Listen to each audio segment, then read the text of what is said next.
Happy Tuesday, and welcome to the MSL Lead Chronicles. It's a podcast on a mission in medical affairs leadership. I'm Mary Morton, and along with my buddy, Chad Fellers, we're going to have casual talk about important topics and challenges in leadership. And we are so glad you're here. Stay tuned. Hey, welcome back to MSL Lead Chronicles, where leaders learn from leaders. I am one of your hosts, Chad Fellers, along with my wonderful sidekick, Mary. I don't know how I'd do it without you, Morton. It's so good to see you, Mary. How are you? I'm great. How are you? I am doing really well. I cannot believe we are already 12 episodes into our podcast. Who would have thought, Mary? I know. It's been awesome. We've had amazing guests, and we've had a good time and learned a lot too. Yeah, it's been really fun. I've just been blown away by the response that we've had really in 6 months. I mean, if you think about how quickly this came together, and it just it's something that I think it's been really amazing just to see the need that it's been identified and addressed. As you can see, we're hitting on a lot of different topics. Really, those the listeners and those guests that have come on have hit on a lot of great topics that really apply to leadership development within medical affairs, whether you are an individual contributor, you're actually in a role of leadership, et cetera. It's just been a great journey. And I cannot believe I'm trying to think back. I think it was the last week of December. I was on a walk. We were on one of our phone calls, and I always have to take, or for our listening audience, I always have to take calls with Mary while I'm on a walk, trying to get my 10,000 steps in. And the reason why with that is because it takes about 10,000 steps for us to wrap up a call. So nevertheless, yeah, I know. That's so true. It really is. We talk about everything, and it's a lot of fun. It's over the years. And so I'll never forget, Mary. I think I was in the midst of it, probably step 5,000 or so. And I kind of had the idea of, hey, why don't we do a podcast? Just kind of dreaming.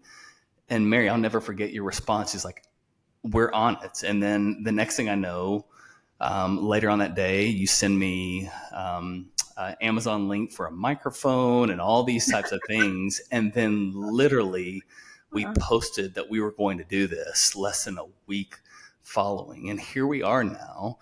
And just so excited, it's blown away. We are now over 1,000 followers on our LinkedIn page. And it's just been a lot of fun. What are your thoughts?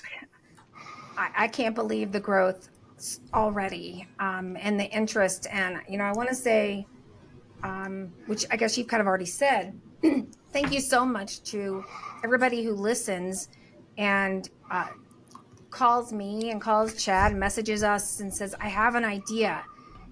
Can you guys please cover this? I need this covered. And countless people who have said, I have an idea. I would like to be on and share what I have. And those things, they're going to keep us busy for a while, and they've been great ideas. And, so I wanted to say thank you to everybody who is showing interest and wants to participate as leaders, guiding other leaders. So I wanted to run a few numbers by you. Let's do it. May or may not be aware of. Actually, the first one I know you're aware of because you just said it, 12. That's the number of episodes. We've got the books right now. 23. That's the number of takeaways. Michael Jordan? Yes. Okay. But it's also the number of takeaways that our guests and us, or we, have delivered to our listeners. And you may not know this one. 9 is the episode that was the most popular, probably triple the closest one to it. And that was the one with Dr. Patrick Wynn. which I knew that was going to be a big winner. I mean, who doesn't want to listen to a KOL say, "This is what I need from you. Yeah. This is how you're going to make an impact with me," and vice versa. So He was an amazing guy. He is an amazing guy. And yes, I was very thankful he was willing to do that. I think we need to have him back on, and then maybe even a few other thought leaders to get their perspective. So I've already got my wheels turning. That's really great to hear. What for the purpose of the day, Mary? I thought it would be, let's do this. Since we have 12, why don't we celebrate those 12 from the Dirty Dozen? So with the listeners knowing that we've had this accelerated growth, which we're thankful for, that's really just happened over the past month or two is when the explosions occurred. I'm not sure everybody has had a chance to be able to follow all of our different podcasts and the leadership journey that we've been on. So I thought it might be helpful for us, or we think it would be helpful, rather. I'm going to make the royal we, that it would be helpful to give a quick snapshot of each one of the podcasts. If you haven't had a chance to listen yet, you can certainly dial in. You can find it on any of your favorite podcast venues, Apple, Spotify, etc. So why don't we dig into that? okay, that'd be fun. Let's do that. So I will say the first episode, if anybody wanted to go back and watch any of them, the first one is kind of an overview of how we're going to do this. So there was a lot of cutting up in that one for sure. Yeah, I think I got you with some curveball questions in that one. We all got to learn about your dream of being a professional baseball player for the Atlanta Braves. Yeah. That's a long time ago. Seems like a long time ago. I know it does. But so that was the first episode. We were really just kind of laying this out for you guys on how we are going to deliver this information to you and hopefully do it in a small packet of 20 to 30 minutes. Spoiler alert, we've a little bit failed on that because we have amazing guests on, which you're about to hear about. And it tends to go on for a while. And like that last episode, I know if you guys saw that episode with Patrina, and we'll get to that, was an hour and 2 minutes. It is an hour and 2 minutes of you can't miss a word. That's right. That's right. Anyway, so that was episode 1. But you know what, Mary, we're living out one of the things that we call leadership to do, and that's really to seek to understand and to listen intently. And so I think that's one of the reasons why our podcast, besides all of the jokes that you like to throw at me, the pink shirts and all this kind of stuff.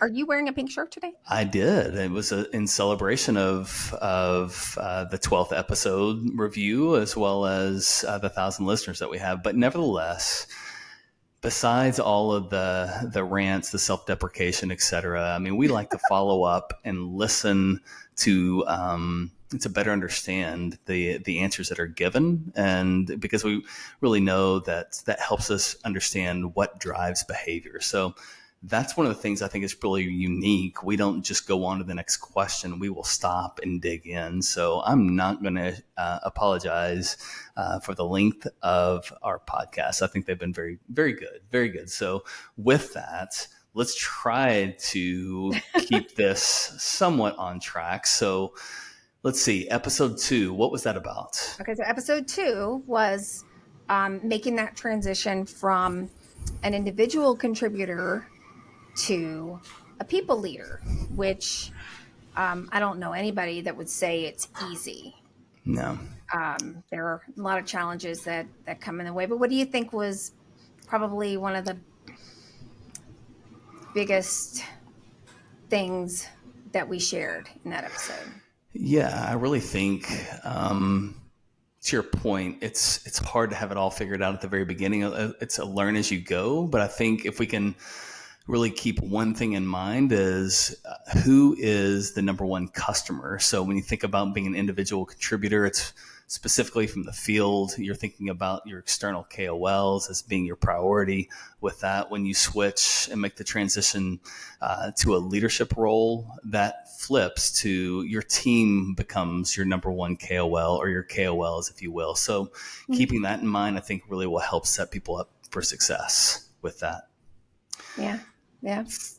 So episode 3 and 4, I remember it being, speaking of one of those where there was a lot of rich discussion that led to a couple of podcasts versus editing out, because we didn't want to do that. It was around psychological safety, which I thought was a fantastic conversation, especially when we're talking awesome about friend, Deanna mental Tucker. health. That's right. Deanna Tucker. How could it not? She was our first guest. She was our first guest. She really set the bar really high. I remember talking about her takeaways of establishing an environment for continual learning, setting expectations with each team member that they must speak up for the success of the team, and then honoring that when it was a difficult conversation. So any other takeaways that you think of from that conversation?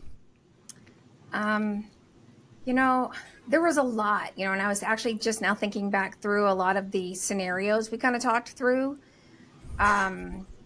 like having peers on the team who, while you as a leader are trying to encourage people to speak up, that there could be peers that are standing behind and saying, "Oh, that's so stupid. Don't say that."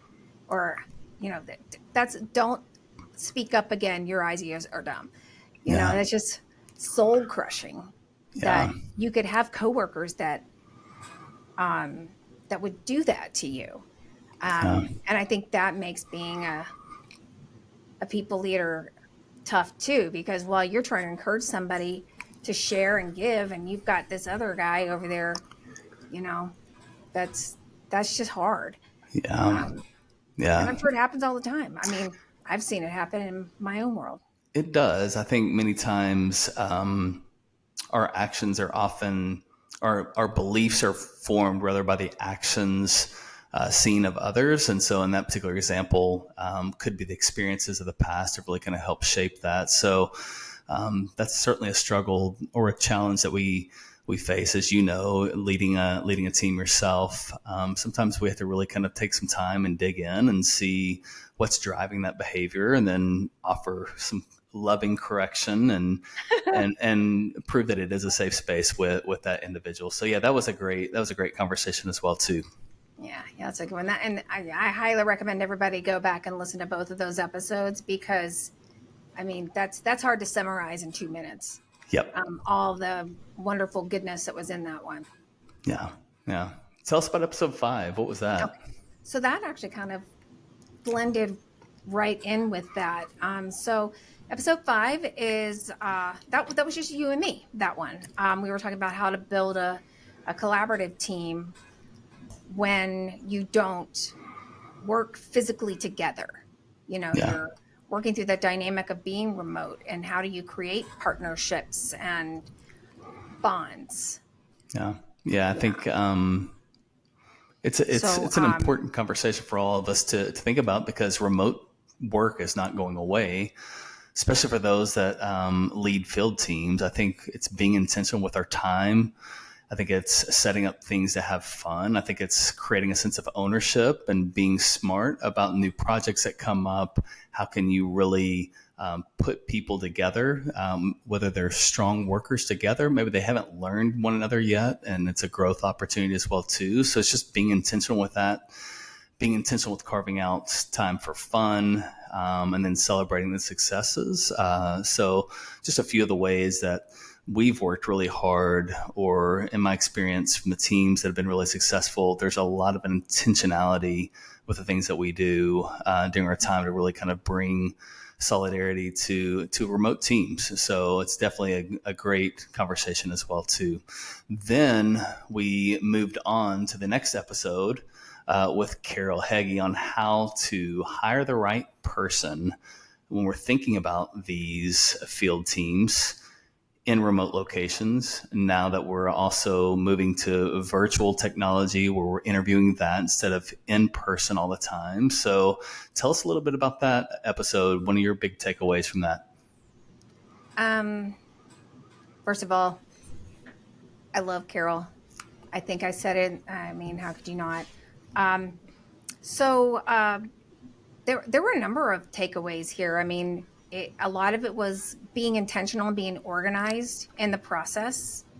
Um, and we do have an episode coming up that is going to be where a lot of this was actually around how to partner with your talent acquisition people to have a kind of a cohesive process. So the episode we've got coming up in a couple of weeks is going to be with one of my very favorite talent acquisition partners I've worked with for 15 or so years, to talk about the flip side of that.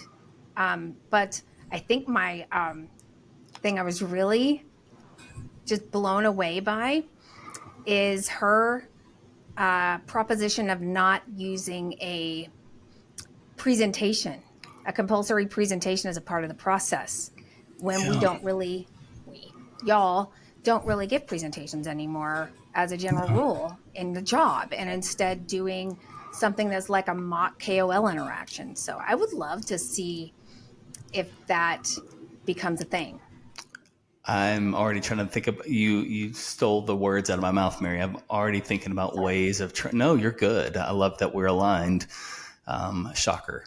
I love that idea and trying to figure out how can I implement that as quickly as possible. Yeah. So I think she gave a lot of great information. Just a small amount of the MSL time is based off of presentations. So how do we figure out where it's more real life, what you're going to see, what you're going to get, and doing it with that type of conversation mock with a KOL. I think it was a fantastic thing. I can't wait to try to put that into practice. I've had a lot of feedback. So Carol, keep coming up with those great ideas and sharing.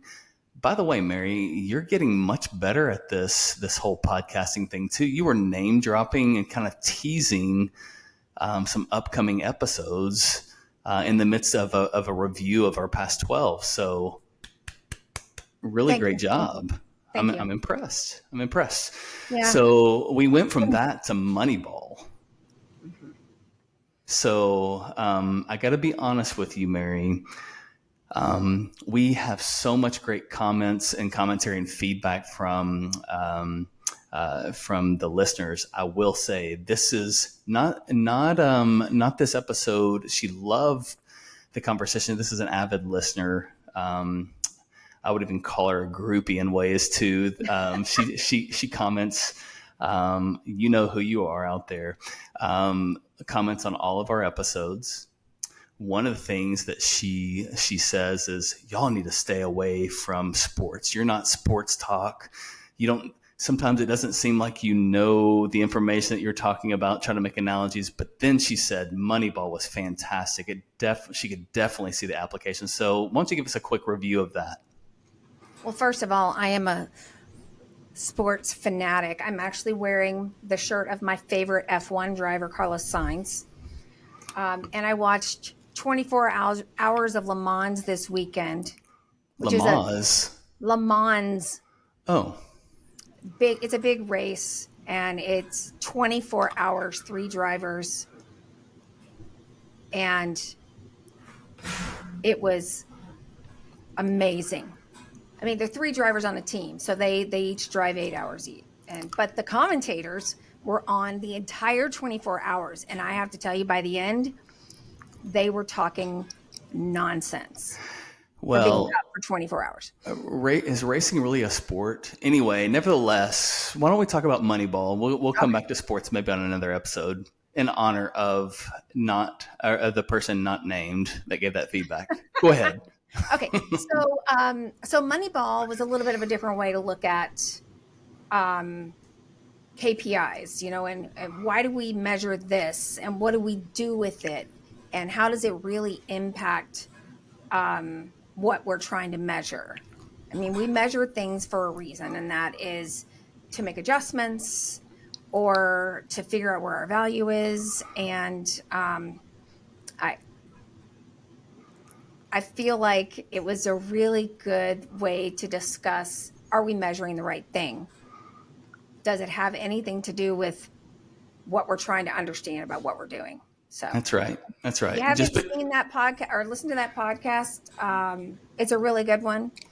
It's if you haven't ever seen that movie, please go see that movie. Yeah, it's a good movie. Just because you can measure it doesn't mean that it matters. And I think that that's one of the things we talked about in that conversation, along with the following episode, which was about metrics, right? I think that that was the focus of the conversation, and how they're useful indicators, but they're really or of performance, but they're not an ends to itself. And I think a lot of times you have data that lacks context. And so what is it really telling you? So that was one of my favorite. You know how passionate I am about measuring the value of medical affairs overall, not just field medical, not just what the work that the medical directors are doing, but how the overall unit is performing, and functioning as a unit, not a bunch of individual contributors. So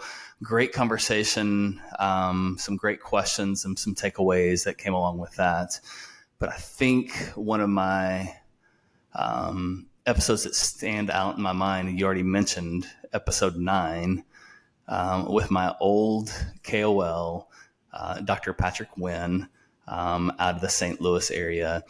He talked about personal connection being important, telling a story, that providers remember that they're human and they remember how you make them feel, and not just the data. They need much more than data too. So the intentionality that comes, you don't want to miss that. I know you said that there was that one had the most hits, if you will. I would encourage, it's worth downloading and saving, I think, just as a reminder of what value really means when we're having conversations in the field with our KOLs. Then we shifted. We took you actually had a podcast without me, Mary. You tried to go alone. It was a very successful one. And I think a lot of it was because, number one, because you're a great host, but number two, because it was really a tribute to the working medical affairs mom with Alicia O'Connor. So give us some of the a takeaway from that really stuck out in your mind. So Alicia is, she's a beast. I don't know how she does everything that she does. So it definitely gave me something to strive for. But, some of the things we talked about is how to overcome mom guilt. But really about some of the important things like, you need to have a tribe of women around you. And I talked about Marcy being one of my girl tribe. If I got to lean on somebody, I'm leaning on Marcy. But she also was talking about, we have to accept the fact that we don't have to be perfect. And we can't set that expectation for ourselves that we have to be perfect, because that's kind of that cycle with the mom guilt. And then she gave me and the rest of the listeners a lot of really good tips around how to keep your work life and your home life organized and well managed, and a lot of really good tips there too. So I would love to have her on again. So when you're going to be available, because I think you would absolutely love Alicia. She is fantastic. Well, let me clarify something. It was a Mother's Day tribute, but I think it's something that should be a reminder that's done more often, more frequent for that, because moms, you're doing so much amazing work, not only at home, but in the workplace as well too. We need to be reminded that it's not about perfection. It's about a process. So just because that was a Mother's Day tribute, I would encourage you to go back and listen to that episode as well. Mm-hmm. What about the following episode, Mary? Okay, so the next episode was actually the kickoff of our 4-part series about fulfillment, fulfillment in your personal life, your professional life, everything. So on that episode, we had the amazing Lee Holcomb on. And so she is a career and transitions coach. And she gave us a lot of really good information, I thought. So that episode was appropriately called Can You Afford to Not Have a Career Coach? So, I mean, what are some of the things that you were reminded of that you think are important to pull away from that one? Well, I never was a Boy Scout, but I know that one of her things was be prepared, which I think Yes. is great advice. And how one of the ways that you do that is networking like crazy and being intentional with that, routinely to expanding, because you never know what opportunities that may come for that. Whether it's opportunities that you can help someone fulfill their journey, or you may need it yourself as well too. So I loved that. Then we transition. By the way, as far as the 4-part series, that's something that's just been organic, which has been really neat to see. Again, we start with one idea and then all of a sudden it spurs another as well too, based on the feedback with that. So I loved how it's come together. The next one with Patrina Pellet, and that was really focused on self-discovery, coming up with a plan, finding happiness in the work that you're doing. And if you don't like it, go find something else. But part of that is being intentional with journaling, understanding kind of what drives you, what brings energy, what zaps energy, and then how do you live in that space where you're fulfilled as much as you can. So great conversation. I think she actually just dropped a short summary of that today in one of her newsletters. So be sure to check that out. She's got a great resource for medical affairs. We were lucky, very fortunate to have her, and look forward to having her on again. Mary, in the last few minutes, why don't you give the listeners something that they can look forward to in the upcoming podcasts? Okay. All right. So, in no particular order, the next two kind of in our organic 4-part series about fulfillment, we are going to have Audrey Wells from Zenus Biopharma, and she's going to talk to us a little bit about how she made deliberate decisions in her career. I don't want to give too much away about moving into a role that brings her fulfillment. And after that, we're going to have the amazing Ryan Case, who a lot of you are probably already aware of. He has written this book, Wild Happy, true story about his doctoral work in Papua New Guinea, talking about fulfillment. And it's I've got chills. It's incredible. And then we are going to have the talent acquisition person I was talking about, Blanca Richardson, is going to talk to us about having a functional, successful talent acquisition process when you're trying to hire the right people. So I'm excited. The first 12 in the bag, the next 12 on the way. We've got some great things lined up. We couldn't do it without the feedback from the listeners. So thank you so much for joining us. Thank you for being a part of our leadership journey. Thanks for leading us well too, as far as what we need to talk about next. We couldn't do it without you. Thank you to the 1,000+ followers. Be sure to continue to follow us, offer your thoughts. We'd love to have you on even potentially as well too. So be sure to drop us a line. Remember, leaders don't develop in isolation. Leaders develop from leaders. Until next time, lead well.